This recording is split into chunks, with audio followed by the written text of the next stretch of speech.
இயேசு கிறிஸ்துவுக்குள் எனக்கு அருமையானவர்களே, நம் ஆண்டவர் இயேசு கிறிஸ்துவின் நாமத்தினால் உங்கள் அனைவரையும் வாழ்த்தி வரவேற்கிறேன். கடவுள் கொடுக்கின்ற வாக்குறுதி எப்பொழுதுமே உண்மையை பறைசாற்றும். கிறிஸ்து இயேசுவில் மிகவும் பிரியமானவர்களே, பொது காலத்தினுடைய 12வது வாரத்தில் வருகின்ற புதன்கிழமையெல்லாம் என்று இருக்கிறோம்.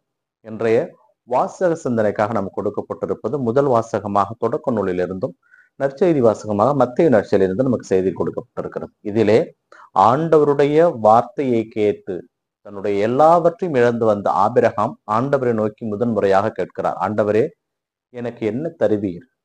எனக்கு குழந்தை இல்லை. எனக்கு பிறகு எனது அடிமையின் மகன் தான் என்னுடைய அனைத்து சொத்துக்கும் முதலாளி ஆவான். ஆனால் எனக்கு நீர் என்ன தருவீர் என்று கேட்கின்ற பொழுது ஆண்டவர் அவருக்கு சொல்கின்ற வாக்குறுதி இதுதான்.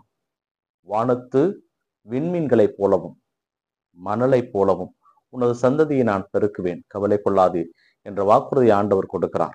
அதனால்தான் ஆகார் வழியாக ஆபிரகாம் குழந்தை பெற்றுக் கொண்டாலும் சாராவின் வழியாக பெற்ற குழந்தையே உரிமை பேரான மகனாக மாற்றினார். கடவுள் கொடுக்கின்ற வாக்குறுதிக்கு ஏற்ப நடந்து கொள்வார்.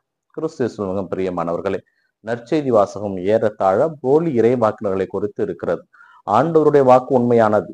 அவர் சொன்னதுபடி இருப்பார். ஆனால் போலி இறைவாக்கினர்கள் ஆண்டவருடைய பெயரை வைத்து உங்களை ஏமாற்ற பார்ப்பார்கள். அவரை குறித்து எச்சரிக்கையாய் இருங்கள். ஆட்டுத்தோலை போர்த்தி கொண்டு உங்கள் மத்தியிலே வருவார்கள். ஆனால் அவர்கள் ஆடுகள் அல்ல, ஓநாய்கள். அவரிடமிருந்து நீங்கள் மிகவும் எச்சரிக்கையாக இருக்க வேண்டும் என்ற ஒரு அறைகூவலை விடுகிறார் ஆண்டவர். ஏனென்றால் இன்றைய காலகட்டத்திலே நாம் பார்ப்பதை அனைத்தையும் நம்பி விடுகிறோம், கேட்பதை அனைத்தையும் நம்பி விடுகிறோம், மற்றவர்கள் பேசுவது அனைத்தையும் ஏற்றுக்கொள்கிறோம். ஆனால் கடவுள் நமக்கு 6வது அறிவு ஒன்றை கொடுத்திருக்கிறார். அதன் பிரகாரம் யோசிப்போம், சிந்திப்போம், உண்மை கடவுளை தேடி ஓட முயற்சி செய்வோம். ஏனென்றால் இந்த உலகம் மோசமான உலகம். இந்த உலகத்தினுடைய பிடியிலே நாம் சிக்கி கொண்டோம் என்றால் கடவுளை கூட இந்த உலகம் மறைத்துவிடும். அதனால் முடிந்தவரை இறைவனுக்கு ஏற்ற பிள்ளையாக வாழ நம்மையே நாம் முழுமையாக ஆண்டவரை தேடுகின்ற மக்களாக, தேடுகின்ற மனம் படைத்தவர்களாக வாழ வேண்டிய வரத்தை கடவுளிடம் கேட்போம். இந்த நாள் உங்களுக்கு இனிய நாளாகவே அமையட்டும். இறைவனை சென்று வாழ்த்து பெறுவாராக. ஆமேன்.